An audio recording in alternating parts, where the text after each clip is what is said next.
Панядзелак 5 жніўня ў эфіры Белсат-Зумы Віталь Бабін. Галоўныя навіны сённяшняга дня ў размовах і аглядах вашай увазе. Губазікаўцы, прапагандысты, суддзі і пракуроры. Еўразвяз увёў персанальныя санкцыі супраць 28 фізічных асобаў з Беларусі.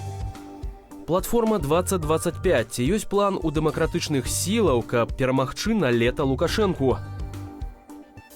У Варшаве пачнуць судзіць беларускую актывістку, якая працавала на КДБ. Ці абмяняе Польшча яе на Анджэя Пачобута? Еўразвяз увёў санкцыі супраць 28 прадстаўнікоў рэжыму Лукашэнкі. У спісе асобаў, якія трапілі пад абмежаванні, сілавікі, суддзі і прапагандысты.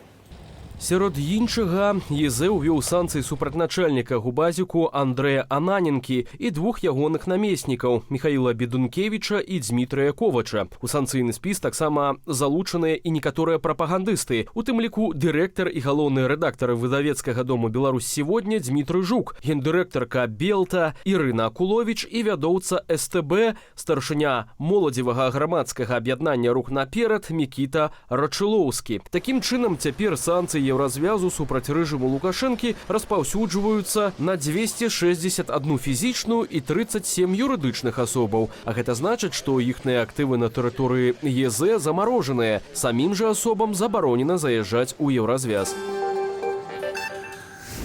З намі на сувязі Павел Латушка, намеснік кіраўніцы аб'яднанага пераходнага кабінету, лідар народнага антыкрызіснага ўпраўлення. Спадар Павел, вітаю вас. Добрый дзень, вітаю. Бачым, што нарэшце пасля 4 гадоў пасля прэзідэнцкіх выбараў 2020 года тэрарыстаў з губазіку уключылі ў санкцыйны спіс Еўразвязу, і ўсе гэтыя 4 гады яны ладзілі рэпрэсіі. Ці не запозна, спадар Павел? Не зусім так. Па-першае, памятаеце, мы абяцалі, што ў хуткім часе адправім пад санкцыі чарговых прадстаўнікоў рэжыму, у тым ліку суддзяў, пракурораў, прыслужнікаў з так званай праваахоўчай сістэмы. Мы стрымалі сваё абяцанне, мы ўнеслі адпаведныя прапановы ў Еўрапейскую камісію, Еўрапейскі саюз, і санкцыйны пакет прыняты. Да, мы ўносілі, напрыклад, 41 пракурора і суддзю, трапілі пад санкцыі 13. Гэта недастаткова, нас не задавальняе, але ўсё ж такі мы абяцаем і мы робім. Што тычыцца губазіка. Карпенков яшчэ раней потрапіў пад санкцыі. На жаль, ёсць такі падыход, я неаднойчы пра гэта казаў, што ёсць нефармальная квота. Калі нам кажуць, падавайце на 5-10 асобаў, усё ж такі мы паднялі ад 50 до 30 і болей асобу, калі прымаюцца ў адным санкцыйным пакеце.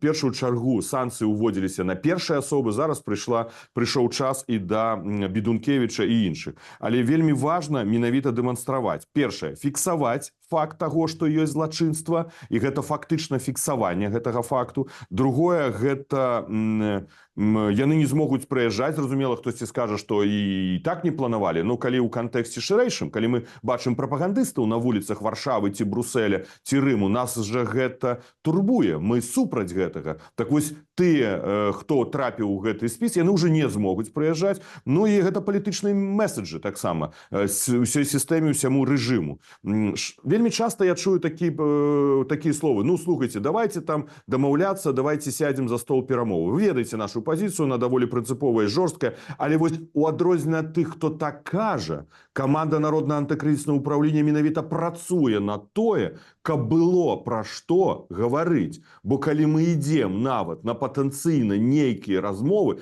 то, прабачце, калі ў мяне ў кішэнях пуста, калі за мной нічога няма, хто будзе з табою размаўляць? Ніхто. Так вось, прабачце, нясенне ў гэты спіс санкцыйнай шмат прозвішчаў рэжыму Лукашэнка, шмат прадпрыемстваў, гарманізацыя санкцый, гэта і есть тая база для нейкай перамоўнай пазіцыі. Калі хтосьці пра яе марыць, вось хтосьці кажа, а мы рыхтуем проста гэты патэнцыял, гэтую платформу, гэтую базу. Вось нас гэта адрознівае ад шмат тых, хто проста займаецца, ну, словазлучэннямі. А чаму губазік толькі зараз? Ну, я думаю, таксама давайце разам. Я звяртаюся да Белсату як аднаму з вядучых сродкаў масавай інфармацыі беларускіх дэмакратычных сілаў, які з'яўляецца сродкам масавай інфармацыі ў Еўрапейскім саюзе, таксама пытацца ў нашых партнёраў. партнёраў, бо я кожны раз на ўсіх перамовах гэтае пытанне стаўлю. Напрыклад, мы літоўцам уносілі 300 суддзяў унесці ў санкцыйны спіс, не былі ўнесены ў нацыянальныя спісы санкцый Літвы. Давайте разам пытацца. Роля сродкаў масавай інфармацыі таксама вельмі важна. Я думаю, што мы тут разам хаўруснікі. Хаўруснікі таго, каб пытацца ў партнёраў, чаму так мала? Яны кажуць, ну не хапае нам юрыстаў, не хапае нам часу, мала рук на гэта. Ну так давайте ставіць пытанне, няхай у іх будзе больш рук, больш часу і, прабачце, большыя квоты. А вось на самых людзей, якія патрапілі ў гэты спіс, апрача забароны ўезду ў Еўразвяз, нейкім чынам уплываюць гэтыя санкцыі? Вы кажаце, што гэта месседж для рэжыму Лукашэнкі, але самім людзям, ці ім гэта важна не быць у гэтым спісе?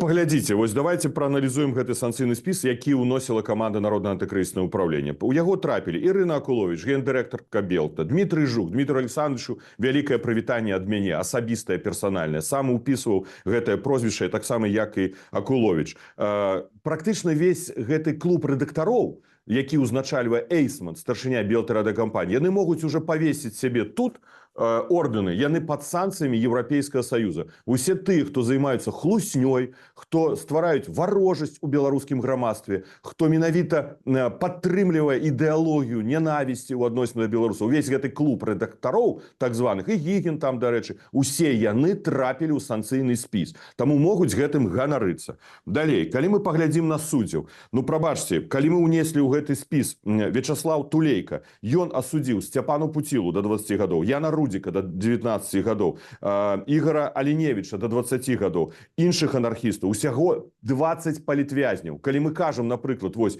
давайте вызваляць палітвязняў. Так вось у нас будзе умова. Калі 20 палітвязняў вызваляецца, то Вячаслаў Тулейка выходзіць з санкцыйнага спіса.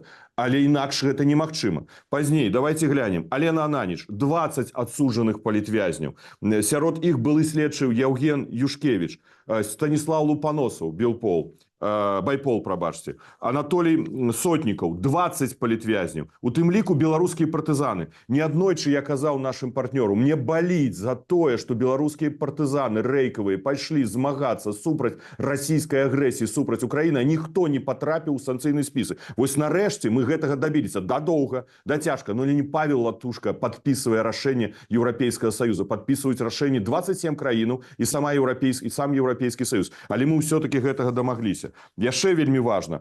Ігор Леднік, памятаеце, памёр у зняволенні, фактычна закатаваў яго рэжым Лукашэнкі. Так вось суддзя Тацяна Шотік, на якой сумлення 15 палітвязняў, яна таксама трапіла ў санкцыйны спіс. Андрэй Кузнечык, ваш калега, журналіст Радыё Свабоды, Ігор Шведаў трапіў у санкцыйны спіс.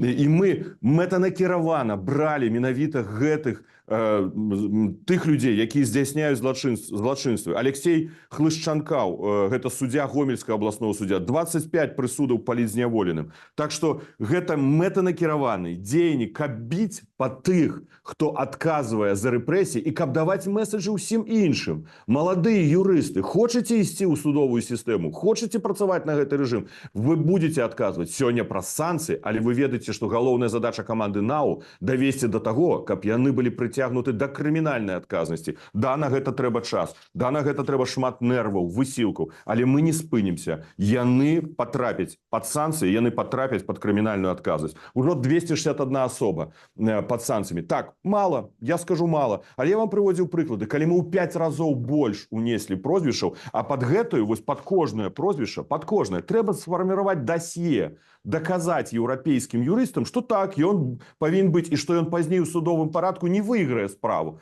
Мы над гэтым працуем і унеслі, я яшчэ раз кажу, ў 5 разоў больш прозвішчаў. Ну, на жаль, партнёры не заўсёды гатовы адпрацаваць усе гэтыя 5 прозвішчаў. Але добра, што і гэта стала. Санкцыі ўводзяцца, разам з тым агентура Лукашэнкі працуе ў замежжы, у еўрапейскіх краінах. Вось зараз у Варшаве пачнецца суд над былой актывісткай кампаніі «Гавары праўду», якая працавала на КДБ. Ёсць такая таксама прапанова з боку аналітыкаў, што для таго, каб вызваліць некаторых беларускіх палітвязняў, то трэба тых затрыманых беларускіх агентаў беларускага рэжыму проста абмяняць, але ў іх у турмах нібыта няма. Дык вось, магчыма, што гэтая жанчына можа можа атрымаць рэальны тэрмін. Тым разам, калі казалі пра вызваленне Анджэя Пачобута, то рэжым Лукашэнкі хацеў яго абмяняць менавіта на вас. На ваш погляд, ці Варшава можа пайсці на такую сделку, калі гэтую жанчыну сапраўды асудзіць, і яна атрымае рэальны тэрмін за шпіянаж?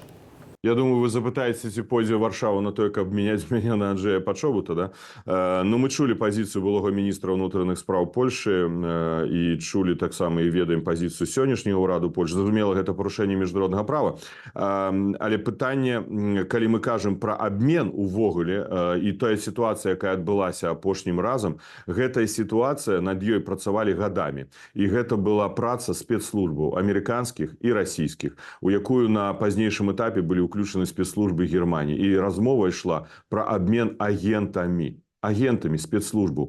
Таму і па гэтай прычыне, гэта маё меркаванне прыватна, я выкажу, па гэтай прычыну не было рэалістычным у гэты спіс унесці прадстаўнікоў беларускіх палітзняволеных. Дарэчы, таму ў гэты спіс і не быў унесены Анджэй Пачобут, бо тады мы можам паставіць прэтэнзіі. Вы ведаеце, польскія журналісты ставілі прэтэнзіі. Мы не можам, а польскія журналісты пыталіся ўрада Польшы, а чаму не трапіў у гэты спіс абмену Анджэй Пачобут? Тым больш, што Польша, дзяржава, у іх ёсць, гэта буйная краіна еўрапейская, есть фінансавы рэсурс, спецслужбы, і яны не дамагліся вызвалення 4 грамадзянаў Польшы, асуджаных па палітычных артыкулах, за шпіянаж, напрыклад, за тое, што там дрэнныя словы хтосьці казаў пра Лукашенка. Грамадзяне Польшы, асуджаны ў Беларусі, сядзяць у турмах. Анджэй Пачобут, яны не вызвалі, а нам ставіцца прэтэнзія, чаму дэмакратычныя сілы гэта не зрабілі. Таму тут трэба быць проста рэалістамі.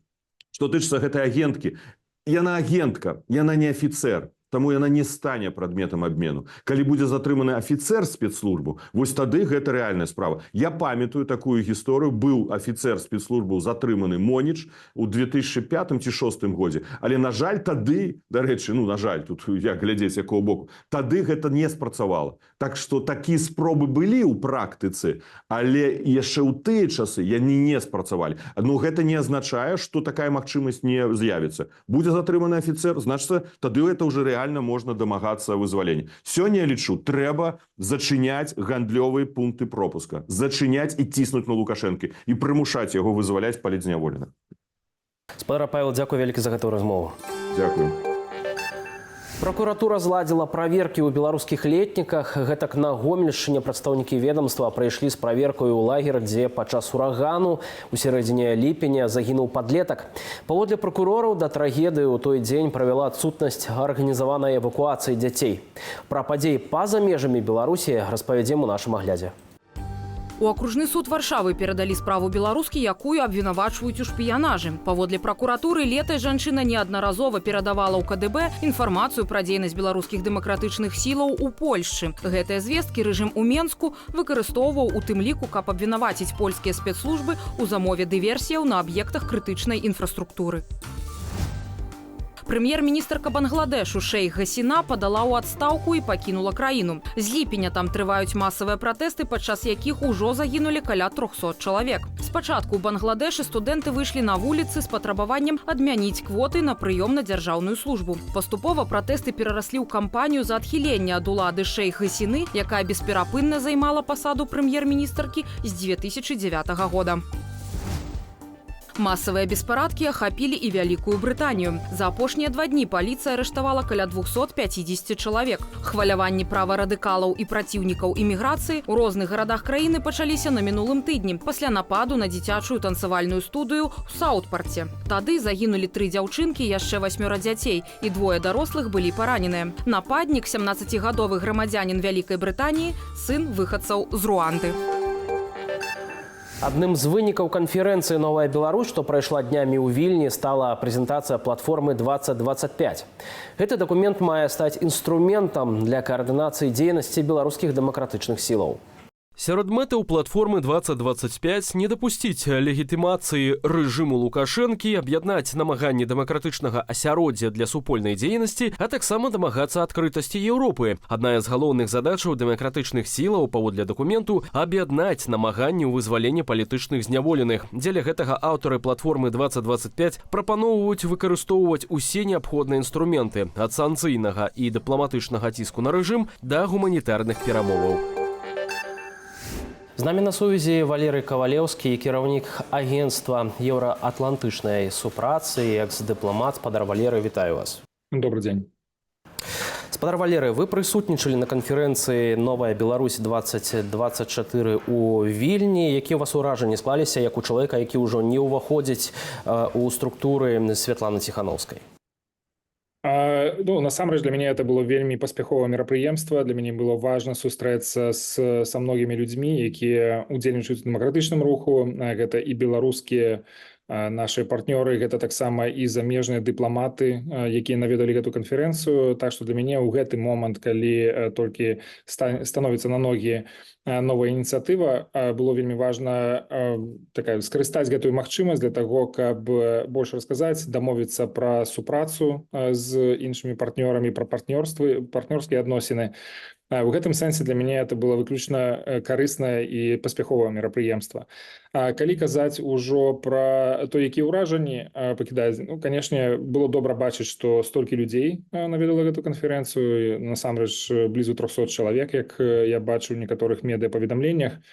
Разам з тым, я не заўсёды чуў тыя адказы, якія прасіліся. Не все пытанні былі адказаны. Якой будзе стратэгія 2025, напрыклад, мы побачили толькі рамачную, такі падыход, нават гэта не стратэгія да выбараў.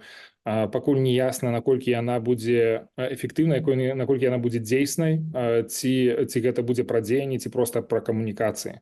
На сённяшні дзень я бачу такія прыкметы, што, па-першае, гэтыя рашэнні яшчэ не прынятыя, што абмеркаванні працягваюцца, а гэта азначае, што губляецца каштоўны час на тое, каб падрыхтавацца сапраўды штосьці зрабіць дзейснае, уплывовае, каб не дазволіць Лукашэнку рэалізаваць свой сцэнарый правядзення гэтых выбараў, і што яно можа проста звесціся да камунікацыйнай працы. Павел Латушка, напрыклад, прапановвае прайсці на выбары і прагаласаваць супраць усіх. Як вам такі падыход? Ён мне не здаецца новым. Мы, здаецца, ўжо праходзілі гэта. Это ніякім чынам не паўплывала, не мабілізавала людзей. Яно не з'яўляецца ні цікавым, ні прывабным, ні дзейсным. Невядома, чаго можна дамагчыся. Такім чынам, я думаю, што калі ўжо дэмакратычныя сілы хацелі б распрацаваць штосьці, ці яны бяруць паўзу на тое, каб яшчэ працягнуць абмеркаванне, это тое, што я чуў на пасяджэннях Коордынацыйнай рады, што яны гатовы далей абмяркоўваць, могуць взяць там тыдні і месяцы на гэтае абмеркаванне, то прынамсі хацелася бачыць, конечно, што гэтае абмеркаванне прывядзе да прыняцця рашэнняў, якія будуць пра дзеянні, а не проста пра агульную пазіцыю і пра камунікацыі пра гэта. Разам з тым на канферэнцыі вырашылі пакінуць Святлану Ціхановскую як дэмакратычную лідарку да наступных справядлівых, варта падкрэсліць, справядлівых выбараў у Беларусі. Вы згодныя з такім падыходам? Гэта дакумент, які падпісаны 3 палітычнымі структурамі. Гэта не дакумент для дэмакратычнага руху.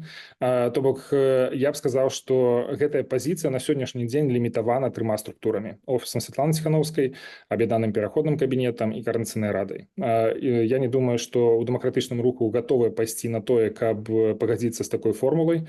Прынамсі, гэта дакладна патрабавала б абмеркавання таго, што это азначае. І дэмакратыя прадугледжвае тое, што мандат палітыкаў, кіраўнікоў, лідараў, ён перапацвярджаецца перыядычна. Дзесьці гэта 2 гады, як у Кангрэсе Злучаных Штатаў, Палаце прадстаўнікоў. Дзесьці это 4, 5, 7 гадоў. Ёсць розныя тэрміны, але тым не менш трэба пацвярджаць мандат, трэба пацвярджаць легітымнасць, і сапраўды ў нашай сітуацыі гэта зрабіць няпроста. Але тым не менш трэба шукаць такія формулы, каб гэта не выглядала, што проста это сапраўды пажыццёвы мандат. Ці гэта значыць, што аб'яднанне дэмакратычных сілаў, як гэта заяўлена ў платформе 2025, мы не пабачым бліжэйшым часам? Зноў жа, палітычныя сілы ў гэтым сэнсе, ў гэтым пратаколе аб'ядналіся. Яны дамовіліся пра супрацу, яны дамовіліся пра нейкія механізмы вырашэння праблем ці выпрацоўкі супольных пазіцый па нейкіх прадметных пытаннях. Гэта мы кажам пра палітычныя сілы. Калі казаць пра дэмакратычны рух увогуле, пра грамадзянскую супольнасць, пра медыа, то я не чакаю тут, што будзе нейкая скансалідаваная пазіцыя. Прынамсі, на сённяшні дзень я не бачу, навокал чаго тут можна было б скансалідавацца. Сам па сабе пратакол, я не думаю, што ён сёння нясе менавіта такі пасыл, што вакол яго трэба аб'яднацца, бо ён бясспрэчны, што ён кампрамісны. Ну, наадварот, я б сказаў, што тут ёсць менавіта такія пасылы, якія уздымаюць пытанне пра тое, ці не варта яго дапрацаваць далей і ўсё ж такі зрабіць яго больш прымальным для ўсяго дэмакратычнага руху. Тое, што вы сказалі пра такі безлімітны мандат для нацыянальнай лідаркі, гэта адно, другое, гэта тое, як вырашаюцца спрэчкі паміж палітычнымі актарамі. Фактычна на сённяшні дзень гэтыя паўнамоцтвы судовыя, яны перадаюцца Святлане Ціхановскай як нацыянальнай лідарцы, ну, але это азначае, што гэта будзе не зусім аб'ектыўнае прыняцце рашэння, бо сам офіс Святланы Ціхановскай таксама можа быць часткай такіх баком у такіх спрэчках. Ці вы асабіста прэтэндавалі на такое лідарства замест Святланы Ціхановскай? Нет, конечно, не. Я на сённяшні дзень займаюся канкрэтнай працай, яна для мяне важная, я лічу, што яна рэлевантная, што на сённяшні дзень менавіта еўраатлантычная інтэграцыя для Беларусі, яна важная і заўтра, але таксама это праца над тым, каб абараняць незалежнасць Беларусі.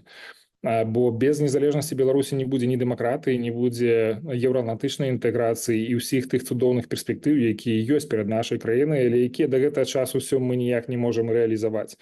Таму это будзе менавіта акцэнт на тым, каб мабілізаваць, працягваць працаваць над тым, каб мабілізаваць міжнародную супольнасць для абароны інтарэсаў Беларусі як незалежнай, суверэннай, дэмакратычнай дзяржавы са сваёй нацыянальнай ідэнтычнасцю, якая частка еўрапейскай сям'і. Складаная праца, якая вымагае вельмі шмат фокусу, якая вымагае таксама і партнёрскіх адносінаў з многімі структурамі у грамадзянскай супольнасці, на палітычным баку. Таму это тое, чым я буду займацца, і я вельмі рады таму, што гэта ініцыятыва стварае неабходны падмурак для такой дзейнасці. Ваша структура, чым яна кардынальна будзе адрознівацца ад гэтых структураў, бо бачым, што ўсё больш з'яўляецца такіх дэмакратычных інстытутаў у замежжы, а чым яны паміж сабой розняцца? Ну, наперш я скажу, што такіх структур павінна быць шмат. Задачы, якія мы ставім перад сабой, калі мы кажам пра еўраатлантычную інтэграцыю Беларусі, яны вельмі шырокія, вельмі складаныя. Гэта вельмі амбітныя мэты на сённяшні дзень. І адна ініцыятыва, структура, нават калі яна будзе самай лепшай, не ў стане рэалізаваць гэтыя ідэі. Мы кажам тут пра ўдзел дзесяткаў такіх ініцыятыў ад грамадзянскай супольнасці, ад медыа, палітычныя структуры таксама ў гэтым могуць браць удзел. Калі казаць ужо пра саму інтэграцыю, працэс інтэграцыі, то ён запатрабуе тысяч беларусаў, падрыхтаваных беларусаў, якія будуць забяспечваць прагрэс у гэтым напрамку. То бок мы на сённяшні дзень стаім толькі на самым пачатку гэтага працэса. Тое, што робяць іншыя ініцыятывы, у іх могуць быць такія дзеянні больш такого апісательнага характару, калі апісваюцца нейкія праблемы, калі прапануюцца нейкія ідэі. Моя задача памяняць тое, як глядзяць нашы партнёры, замежныя ўрады, міжнародныя арганізацыі на Беларусь, на сённяшнюю нашу сітуацыю, што мы фактычна знаходзімся пад вельмі моцным кантролем Расіі, гэты кантроль толькі узмацняецца, што мы можам згубіць нашу незалежнасць. Трэба мяняць гэтую пазіцыю, трэба мяняць успрыняцце Беларусі з таго, як зараз успрымаюць нас як сатэліта Расіі, на еўрапейскую краіну, дзе суверэнітэт прыналежыць не Лукашэнку, а прыналежыць беларускаму народу. І беларускі народ ніяк не пагаджаўся на тое, каб наша краіна увайшла ў склад Расійскай Федэрацыі. Гэта выглядае як абсолютна бясспрэчны аргумент, але насамрэч у краінах захада сярод палітыкаў, дыпламатаў гэта не з'яўляецца нейкай апошняй ісцінай. І вельмі многія могуць сказаць, ну вось так склалася сітуацыя. На сённяшні дзень Лукашенко з'яўляецца сатэлітам Крамля, а гэта значыць, што і сама Беларусь з'яўляецца. З гэтым нельга пагаджацца, бо гэта фактычна адбірае ў іх волю, у нашых замежных партнёраў змагацца, дапамагаць нам змагацца за нашу незалежнасць. Дзякуй вялікі за гэтую размову. Дзякуй вам. А ў Таіландзе прайшлі гонкі вадзяных буйвалаў. Гэтак мясцовыя фермеры абвясцілі пачатак сезону вырошчвання рысу. Больш за 50 жывёлінаў з ворным рыштункам спаборнічалі на 200-метровай трасе. Моманты гэтага незвычайнага забегу прапануем паглядзець разам без каментара.